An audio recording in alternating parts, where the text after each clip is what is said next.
Hey, welcome back. I'm thinking about changing the name of this channel to From Business with Love. Very James Bond themed, but I think a catchy title might catch a bigger audience. So we'll see how that goes. So this week I wanted to talk to you about actually building an audience. So this is where I've been spending a lot of my time. And where I started is LinkedIn, because in terms of the business world, that seems the main platform where everyone would go to consume content, connect with people.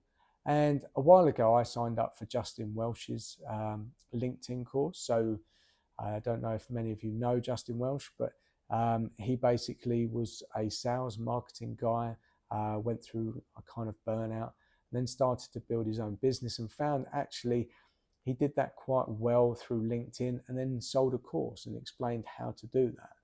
And the main premise around his course is about building your audience. Now, I was a bit skeptical at first, wondering if actually his course was a good fit for me. I've done a lot of courses, spent thousands of pounds on courses in the past, and I was a bit skeptical, is it going to be aligned with what I'm trying to do? Reality was there was a discount. It's cost me something like £70 in total to do it. Now, the course itself, you need to do the work. There's a lot of concepts in there. Certain things are quite easily not skipped over, but it says, sign up for this and this, and it doesn't go into the level of detail how to do that. It just assumes you go and do those things. But the premise is about growing your audience, and not necessarily just about growing them in numbers, because there's so many users on LinkedIn. However, you want to be a bit more targeted and strategic about the people you let into your world and who you're connecting with. And that far, he's giving a lot of advice, a lot of tips and tricks, and some of the tools that can go into the back end and connect you with not the person necessarily you want to follow, but the person that's following that person.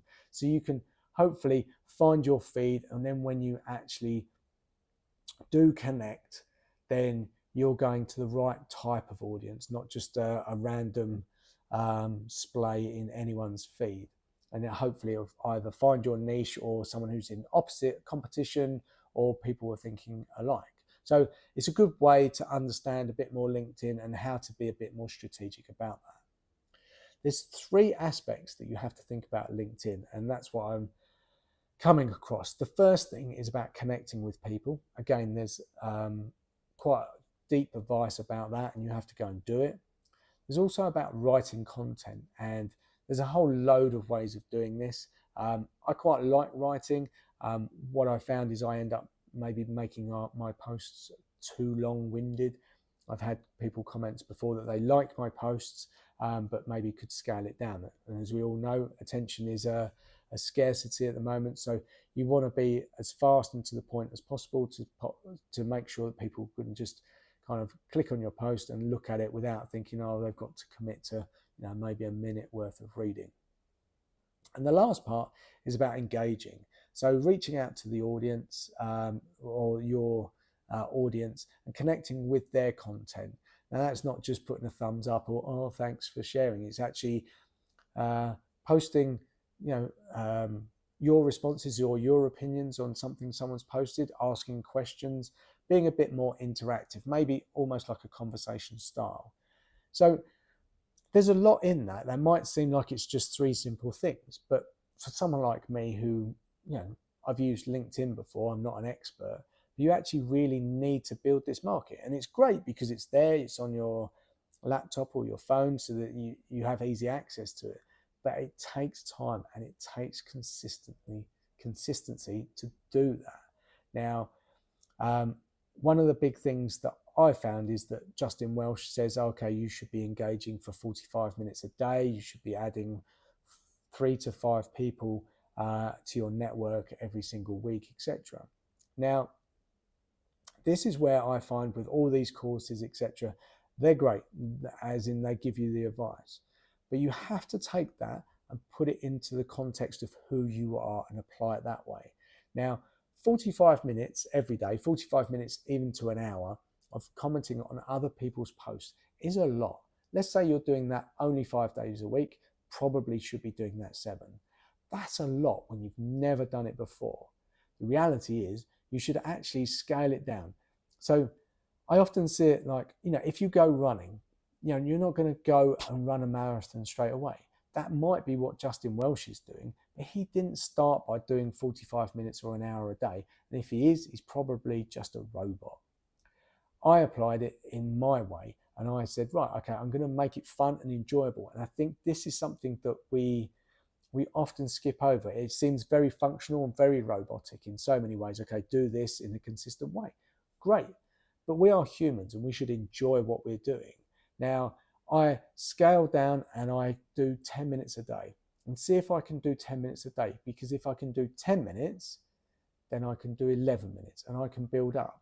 Rather than saying, right, I'm going to do 45 minutes to an hour. And I do that for a week and I'm absolutely blown away, dislike it immensely, and have this big resentment for actually doing it. And I'm going to stop doing that action. I'm much better off doing it in a smaller capacity for a longer period of time that I know is sustainable for me.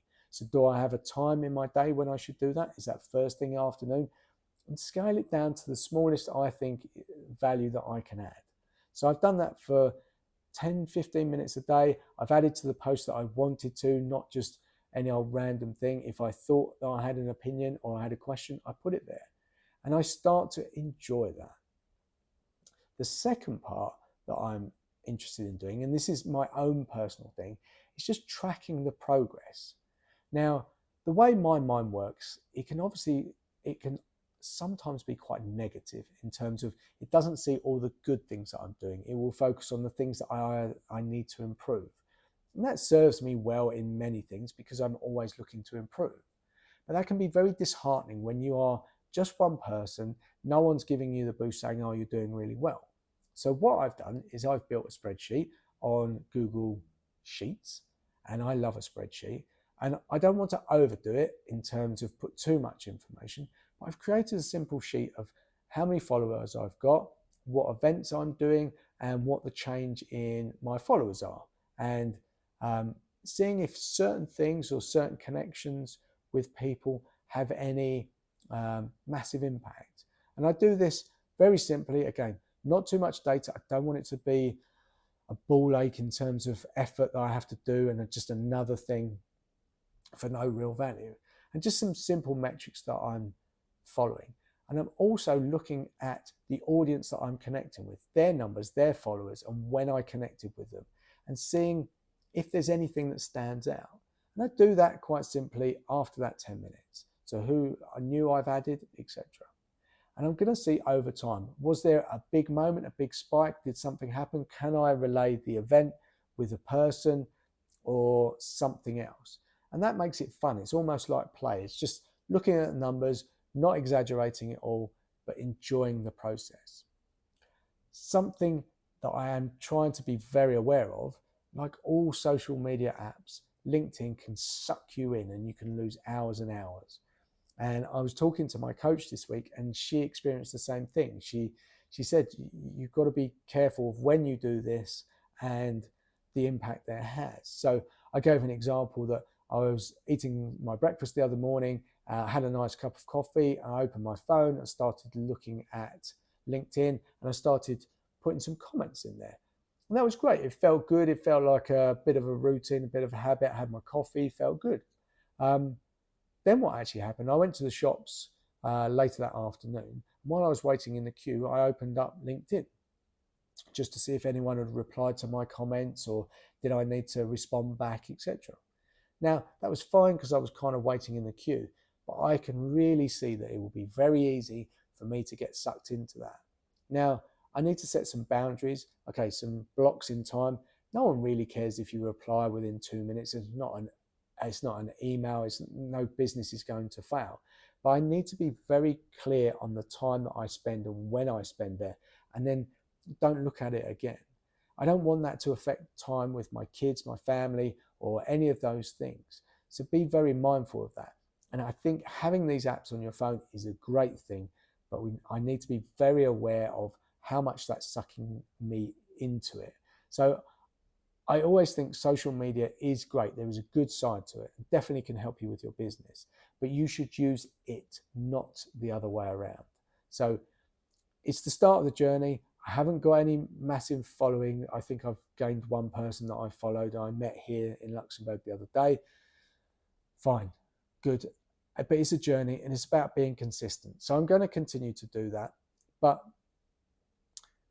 without an audience, you don't have a business. You know, I need to have an audience to find my clients. And that will be an ongoing thing. Even when that becomes more successful, then I still need to build my audience, make sure that I'm engaging, because behind that audience are going to be clients. So that's it for me this week. I hope that's useful. If anyone's watching this and starting their own business, apply it to LinkedIn or, you know, whatever social media, whatever way that you're reaching out to your audience. But I hope some of that is resonates with you and is useful. If you've got any comments or you want any further advice of my experience, let me know in the comments. I'll happily reply.